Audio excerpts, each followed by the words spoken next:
Salam kerahiman. Hari ini tanggal 23 September. Kita akan baca dari 1351, itu doanya Suster Faustina, dan 1356, kehendak Allah. Kita mulai ya, dalam nama Bapa dan Putra dan Roh Kudus. Amin. Bapa kami yang ada di surga, dimuliakanlah namamu. Datanglah kerajaan-Mu, jadilah kehendak-Mu di atas bumi seperti di dalam surga. Berilah kami rejeki pada hari ini, dan ampunilah kesalahan kami, seperti kami pun mengampuni yang bersalah kepada kami. Dan janganlah masukkan kami ke dalam pencobaan, tetapi bebaskanlah kami dari yang jahat. Amin. Dalam nama Bapa dan Putra dan Roh Kudus. Amin. 1351. Ya Yesus, teladanku yang paling sempurna. Dengan mataku tertuju padamu, sepanjang hayatku aku akan mengikuti jejakmu, sambil menyelaraskan kodratku dengan rahmat seturut kehendakmu yang amat kudus, dan terangmu yang menerangi jiwaku, sambil berharap sepenuhnya pada pertolonganmu. 1356. Ya Allahku, aku siap menerima kehendakmu apapun juga bentuknya. Kemanapun juga Engkau mengarahkan aku akan memuji Engkau. Apapun yang Engkau minta dariku akan kulaksanakan dengan pertolongan rahmat-Mu. Apapun juga kehendak-Mu yang kudus mengenai aku, akan kuterima dengan sepenuh hati dan segenap jiwaku, tanpa memperhatikan apa yang dituturkan oleh kodratku yang sudah rusak ini. 1351. Doanya Suster Faustina ya. Ya Yesus, teladanku yang paling sempurna. Jadi dia selalu melihat Yesus sebagai teladan hidupnya. Kita pun tahu ya, kita tahu Tuhan Yesus, kita juga baca Alkitab, kita juga tahu dari homili, dari pengajaran, dari seminar ya tentang Tuhan Yesus. Tapi apakah kita meneladan apa yang dilakukan oleh Tuhan? Suster Faustina katakan, dengan mata tertuju padamu. Jadi Suster Faustina memang fokus hanya kepada Tuhan Yesus saja. Teladannya ya, teladan hidupnya. Dia tahu hidupnya Tuhan Yesus itu menjadi teladan hidupnya dia dari saat Yesus di palungan sampai Yesus disalib. Itu seperti yang juga Tuhan Yesus katakan. Engkau harus meneladan aku, hidupku dari palungan sampai salib. Sambil menyelaraskan kodratku dengan rahmat, seturut kehendakmu yang kudus. Sambil menyelaraskan, jadi enggak otomatis langsung bisa meneladan Yesus dan melakukannya tanpa salah. Menyelaraskan, jadi mengatur, mencocokkan, membuat sedemikian rupa supaya yang tadinya tidak selaras menjadi semakin selaras, semakin sama. Dan terangmu menerangi jiwaku, sambil berharap sepenuhnya pada pertolonganmu. Jadi kalau dia punya niat untuk meneladan Yesus hanya dengan kemampuan sendiri, pasti nggak bisa. Kita juga sama. Kalau kita punya niat, semua orang pasti pengen ya melaksanakan kehendak Tuhan. Tapi kalau dengan keinginan sendiri, dengan niat sendiri, dengan kekuatan sendiri, nggak bakalan bisa. Di sini Suster Faustina memberikan satu contoh, sambil berharap sepenuhnya pada pertolonganmu. Jadi apapun yang dilakukan sambil, berarti step by step yang dia lakukan juga terus berharap adanya pertolongan Tuhan. Bukan sendiri, bukan semuanya sendiri, udah nggak bisa baru cari Tuhan, enggak juga. Sambil berharap, jadi sambil berjalan dengan waktu yang sama terus berharap untuk dapat pertolongan Tuhan. Ini satu ungkapan kerendahan hati, mengandalkan Tuhan. Di 13:56, aku siap menerima kehendak-Mu. Dikatakan di situ ya. Aku siap menerima kehendak-Mu, apapun juga bentuknya. Jadi bukan saya yang menentukan ya. Tuhan mau kasih apa, pokoknya saya siap menerima. Apapun bentuknya. Siap. Kemanapun Engkau mengarahkan aku akan memuji Engkau. Jadi enggak milih, Tuhan saya nggak mau ke sana, saya maunya ke situ. Tuhan yang ini saya nggak mau, saya maunya yang itu. Bukan ya. Siap artinya siap. Kemanapun Engkau mengarahkan aku akan memuji Engkau. Aku siap, dikatakan siap, karena dikatakan oleh Suster Faustina, apapun yang Engkau minta, aku akan melaksanakannya dengan pertolongan rahmat-Mu. Jadi bukan, wah Tuhan ini terlalu berat, saya nggak bisa. Tapi oke, kalau Tuhan yang suruh, aku akan lakukan dengan pertolongan rahmat-Mu. Ini satu ungkapan, satu pemberitahuan juga bahwa mungkin ada juga yang Suster Faustina nggak bisa lakukan, tapi bukan nolak, tapi dia minta dengan pertolongan rahmat-Mu, aku bisa melaksanakan kehendak Allah. Apapun kehendak-Mu mengenai aku terima dengan sepenuh hati dan segenap jiwaku. Apapun kehendak-Mu Tuhan. Sama seperti dalam hidup kita sehari-hari ya.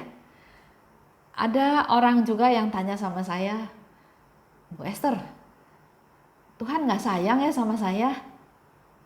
Kok saya hidup seperti ini? Di keluarga yang broken home, yang kesulitan terus masalah ekonomi dari saya kecil sampai dewasa, bahkan sampai sekarang. Saya menikah juga ketemu dengan suami yang seperti itu. Jadi seolah-olah gak ada yang mendatangkan kebahagiaan buat dia. Yang ada cuma masalah demi masalah aja. Mari kita semua sebetulnya memikul salib, bukan dia aja. Cuma mungkin bedanya, dia mengumpulkan salib itu dia kumpulkan. Dia nggak ngelihat lagi yang lain, nggak lihat solusi, nggak lihat hal lain, tapi waduh berat. Padahal melalui salib itu sebetulnya ada hal-hal yang indah setelahnya. Kalau kita sanggup, kita memikul salib, kita jalani dengan sukarela, nanti ada hal-hal indah setelah kejadian-kejadian tersebut. Jadi di sini Suster Faustina katakan, apapun kehendak-Mu mengenai aku terima dengan sepenuh hati. Seperti yang tadi saya cerita ya, kalau dia kerjanya mengeluh-mengeluh aja, ya akibatnya yang dia terima ya cuma duka cita, keluhan, putus asa, marah, kesel, dendam. Tapi kalau mindset dia berubah, dia belajar menerima dan dia bisa mensyukuri apa yang dia alami, pasti hidupnya akan berbeda. Ada satu ibu, dia menikah, ternyata suaminya itu hidupnya nggak benar, hidupnya boros-boros, main perempuan sana sini, minum-minum, mabok, judi, pokoknya 3 serangkai itu dia lakukan semua.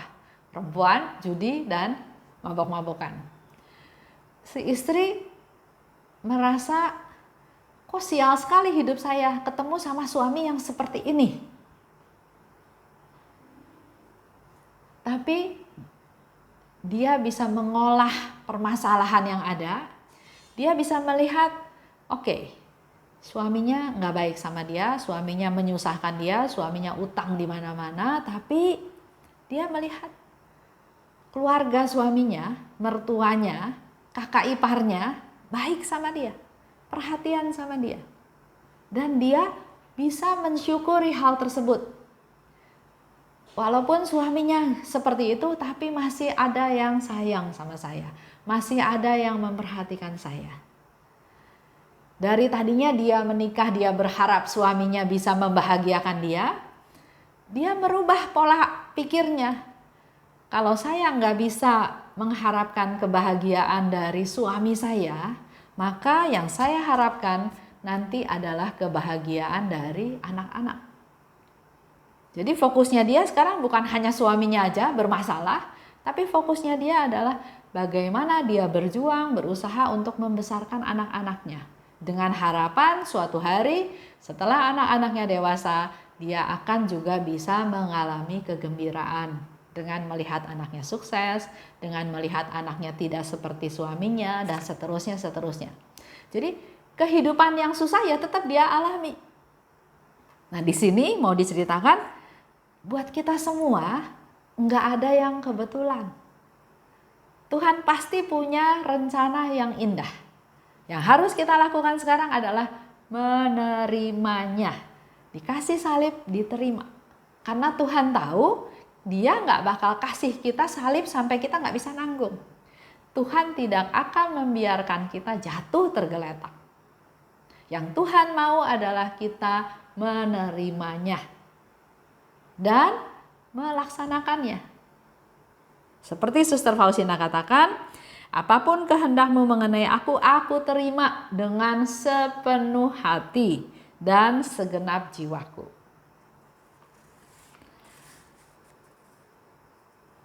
Seperti kita mau coba ngulang ya, apa yang dialami oleh Suster Faustina. Karena dia katakan kan, apapun kehendakmu mengenai aku terima, ya. Suster Faustina waktu kecil, waktu umur 7 tahun, dia mulai mendengar suara di mana Tuhan bilang, saya menghendaki kamu hidup lebih sempurna. Suka dibangunin malam-malam. Orang lain lagi tidur nyenyak, dia dibangunin sama malaikat untuk berdoa. Bahkan dalam doa pun bukan dipuji sama mamahnya, tapi diomelin, disuruh tidur. Tidur, jangan doa terus, jangan bangun terus. Kamu harus tidur, harus istirahat. Masuk biara. Yesus bilang kamu harus masuk biara. Apakah diterima dengan tangan terbuka? Enggak. Orang tuanya larang dia, jangan masuk biara. Kamu tetap harus kerja karena kamu harus membantu keuangan keluarga, harus bantu membayar utang. Keluarganya hidupnya miskin ya. Selanjutnya, karena tetap Yesus minta dia masuk biara, akhirnya dia berusaha mencari biara. Kenyataannya nggak ada biara yang mau terima dia. Karena dia kurus, karena dia pendidikannya rendah, bahkan ada biara yang nggak mau terima dia karena dia bilang dia seorang pembantu. Biaranya bilang, kita nggak terima pembantu, kita terimanya suster untuk menjadi biarawati. Di kongregasi, apakah hidupnya enak? Enggak juga. Dijahatin sama suster-suster. Dibilangin sinting. Dibilangin males, nggak mau kerja, pura-pura sakit. Banyak hal ya. Bahkan hasil karyanya dihancurkan oleh temannya yang lain, oleh suster yang lain. Dia mau melayani Tuhan dengan baik. Dia banyak berdoa untuk jiwa-jiwa, untuk keselamatan jiwa-jiwa. Tapi yang Tuhan kasih apa? Sakit TBC. Sakit otomatis dia nggak bisa bergerak bebas, nggak bisa melayani dengan baik. Lebih sering ada di rumah sakit, diomonginlah sama suster yang lain. Pura-pura sakit karena dia nggak mau pelayanan. Dia malas. Selanjutnya, nggak selesai kan penderitaannya. Dia lanjut mengalami stigmata rohani. Dia mengalami penderitaan seperti yang Yesus alami waktu di atas salib. Tangannya dipaku, kakinya dipaku, lambungnya ditusuk tombak, kepalanya dimahkotai duri. Dia mengalami sakit tersebut, tapi nggak kelihatan. Itu lebih susah ya kalau kelihatan sakit. Contoh kayak Teresa Neumann yang saya pernah cerita di Jerman, jelas-jelas dia mengeluarkan darah. Jadi orang tahu dia lagi sakit, dia menderita. Tapi Suster Faustina ini biasa-biasa saja. Tapi dia merasakan tusukan duri di kepala. Dia merasakan tangan kakinya dipaku, lambungnya ditusuk oleh tombak. Tapi suster-suster lain nggak melihat penderitaan tersebut. Lanjut lagi, walaupun dia sakit-sakitan, tapi dialah satu-satunya suster yang tidak pernah menolak kalau dipindahkan. Di Polandia itu negaranya cukup besar, ya. Kongregasi ini ada di beberapa kota di Polandia. Jadi nanti dia dikirim ke Warsawa, dia dikirim ke Krakow, dia dikirim ke Rybka, dia dikirim ke banyak tempat, ke Walendorf, kemana-mana dia dikirim, ke Vilnius juga dia dikirim. Dipindah-pindah. Zaman dulu perjalanan sangat sulit ya. Padahal dia sakit-sakitan. Terus disuruh kerja. Kerjanya di kebun yang dia nggak punya pengalaman. Kerja di pabrik roti. Kerja di dapur. Kerja di ruang yang mengurus pakaian-pakaian suster. Pernah juga kerja sebagai penjaga pintu di biara. Yang Suster Faustina bilang, waduh, menjadi penjaga pintu seperti aku ada di padang gurun. Nggak punya teman karena sendirian aja. Hal yang lain yang dia alami, disalahpahami oleh teman-temannya. Dia mau melakukan perbuatan baik, dia bilang apa yang Yesus bilang, dibilangnya so suci. Nggak mungkin lah Tuhan Yesus bergaul sama kamu, ya. Itu mudah juga ada yang ngomong seperti itu. Yesus mau minta dibuat kongregasi baru. Suster Faustina bilang, saya nggak bisa, nggak punya kemampuan seperti itu. Tapi kalau kita baca diary-nya, terus-menerus Yesus minta ada kongregasi baru. Dia akhirnya bikin satu rencana, oke, kalau Tuhan mau saya ada kongregasi baru, dia bikin rencana. Kalau di kongregasi yang baru, artinya harus begini, harus begini, harus begini. Dia ngomonglah sama Muder, dia ngomonglah sama Bapak Pengakuan. Tapi apakah dapat support, dapat dukungan? Enggak. Dia bilang itu ditunda, nanti dibicarain yang lain kali lagi. Dan seterusnya ya.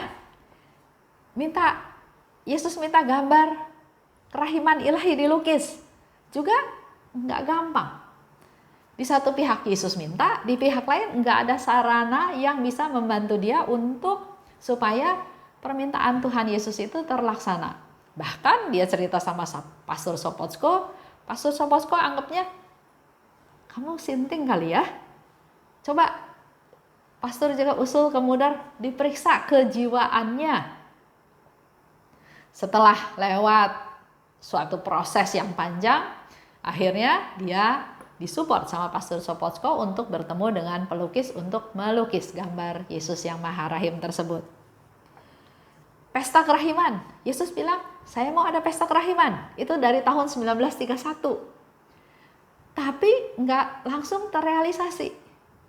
Bahkan awalnya nggak disetujui ada pesta kerahiman pada tahun 1935 ya. Tapi Pastor Sopocko minta izin lagi, bicara sama uskup. Akhirnya uskup mengabulkan. Dan itu pun kalau kita baca, Suster Faustina melakukan suatu pengorbanan, berdoa untuk supaya pesta kerahiman ilahi ini diizinkan oleh Bapak Paus. Cerita Yesus katakan, hidupmu harus meneladan hidupku dari palungan sampai salib. Kalau kita tahu cerita tentang Tuhan Yesus, dia waktu mau dilahirkan pun ada cacah jiwa ya, sehingga dia harus pergi. Bunda Maria masih dalam kandungan bersama Yusuf pergi ke satu tempat asalnya Yusuf dan melahirkan di sana. Masih belum setahun ada isu bahwa Herodes mau membunuh semua anak-anak bayi. Jadi harus pergi ke Mesir dan dia pergi ke Mesir. Yesus mengajar enggak diterima. Banyak orang yang mengusir dia, malah mau membuang dia dari atas gunung, malah mau membunuh dia. Yesus mengajar, Yesus menolong, Yesus menyembuhkan. Tapi yang dia terima adalah penderitaan. Dia nggak diterima. Bahkan akhirnya dia dijatuhi hukuman mati. Menderita bahkan sampai disalib. Semua itu Tuhan Yesus lakukan untuk kepentingan kita semua. Untuk orang lain, bukan untuk dirinya. Begitu pula yang Suster Faustina meneladani Yesus, yang dia lakukan bukan untuk dirinya dia sendiri, tapi untuk orang lain, untuk keselamatan jiwa-jiwa seluruh dunia. Itu aja untuk hari ini. Melaksanakan kehendak Allah. Kita tutup ya dengan doa. Dalam nama Bapa dan Putra dan Roh Kudus. Amin. Allah Bapa yang Maha Baik, terima kasih atas pengajaran pada hari ini. Kami juga mau belajar dari Suster Faustina untuk siap melaksanakan kehendak-Mu. Jamahlah kami satu persatu ya Tuhan, urapilah kami, supaya kami diberi kepekaan untuk bisa mengerti kehendak-Mu, dan terlebih lagi berilah rahmat-Mu Tuhan, agar kami mampu melaksanakan kehendak-Mu. Biarlah semakin banyak orang merasakan kerahiman-Mu, semakin banyak orang mengalami kerahiman-Mu, dan juga semakin banyak orang menyebarluaskan kerahiman-Mu, agar seluruh dunia boleh merasakan kerahiman-Mu. Pimpin kami Tuhan, agar kami bisa meneladan Suster Faustina, meneladan Bunda Maria, dan terutama juga meneladan apa yang Yesus lakukan. Kemuliaan kepada Bapa dan Putra dan Roh Kudus, seperti pada permulaan, sekarang, selalu, dan sepanjang segala abad. Amin. Dalam nama Bapa dan Putra dan Roh Kudus. Amin. Salam kerahiman.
Serta bersorak-sorak